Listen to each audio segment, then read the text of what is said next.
El Papa ha publicado una exhortación, Amoris Laetitia, que traduce, la traducción es el gozo del amor, y en cierto modo les está abriendo la puerta a los divorciados. Hay un pasaje que dice, no solo no tienen que sentirse excomulgados, sino que pueden vivir y madurar como miembros activos de la iglesia. Y en otra parte dice, ya no es posible decir que viven en pecado mortal. En cierto modo, pueden además comulgar, según esta exhortación, podrían comulgar las personas divorciadas. Como digo, les está abriendo la puerta a los divorciados. Hay personas que creen que el Papa ha debido ser mucho más reformista por ejemplo, permitir ya que la mujer tenga una participación en la iglesia, que puedan ser sacerdotisas, que puedan ordenarse como sacerdotes las mujeres. Y hay gente que dice que el Papa se está quedando corto. ¿Se está quedando corto el Papa? Yo creo que el Papa ha encabezado una revolución dentro de la iglesia, en forma y en fondo. Y el hecho de que esté adoptando pasos graduales, progresivos, incrementales, ¿no?, para llegar quizá a alguna meta específica, no me parece que sea algo malo, ¿no? En el caso específico de esta proclama, ¿no?, me hizo recordar a un exsecretario de Defensa de Estados Unidos que decía que a las guerras no vas con el ejército que quieres, sino con el ejército que tienes. Creo que el Papa ya decidió que al paraíso no vas a ir con los feligreses que quieres, sino con los feligreses que tienes. Y es una realidad que los católicos del mundo se han distanciado de muchos de los preceptos de la iglesia. Aquí en Estados Unidos, más de la mitad de los católicos de Estados Unidos están a favor de que un divorciado se vuelva a casar sin necesidad de que se anule el matrimonio. Están a favor de los matrimonios inusuales, ¿no? Y la familia nuclear de hombre, mujer y niños no necesariamente es la norma, y están a favor del matrimonio entre homosexuales, el matrimonio entre un padre que se haya divorciado de otra persona que no lo haya hecho, están a favor del uso de contraceptivos.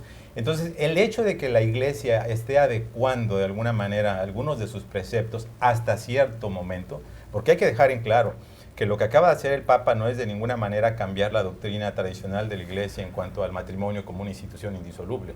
Eso no se toca, pero sí está dando ciertas avenidas, ciertas atenuantes para que, por ejemplo, los divorciados reciban el sacramento, la confesión, la comunión.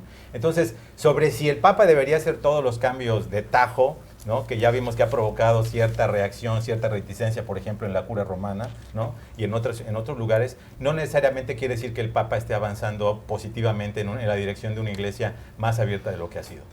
Yo creo que como todas las declaraciones que ha dado el Papa desde que llegó a su cargo, tiene tres componentes. Un componente que es el religioso, este es el año de la misericordia, él lo ha proclamado así, y digamos, este pronunciamiento cabe dentro de el concepto de misericordia para los divorciados. Por otro lado está el concepto del mercadeo y el reclutamiento de feligreses en países donde el divorcio es más alto, países donde coincidencialmente es donde se ha bajado la cantidad de católicos, digamos, practicantes. Y lo tercero es guardar justamente ese equilibrio entre reforma y protección del dogma para no enojar demasiado las instituciones de tal manera que sea contraproducente lo que él propone. Y eso pues es un testimonio de la habilidad política del Papa, que realmente está revolucionando la iglesia.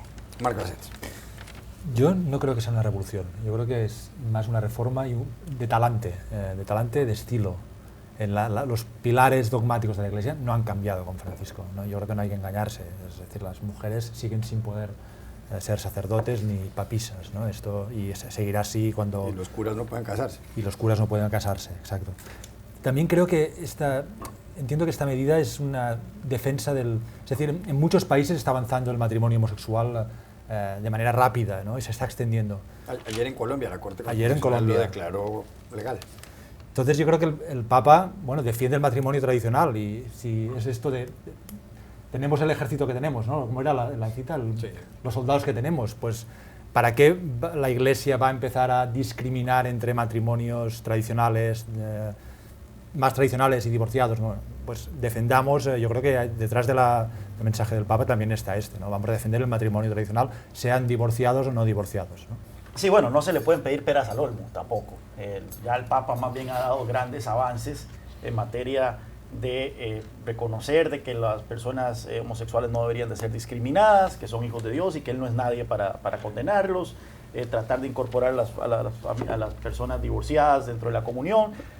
No podemos esperar tampoco cambios tan radicales. Estamos aquí hablando de una institución que ha sobrevivido 2000 años, y si ha sobrevivido 2000 años es porque tiene cierta capacidad de adaptabilidad, pero esta adaptabilidad tampoco se ha dado en choques. Así que claramente el Papa está moviéndose en la dirección correcta, pero tampoco podemos esperar un cambio brusco con lo que ha sido el dogma religioso por los últimos 2000 años.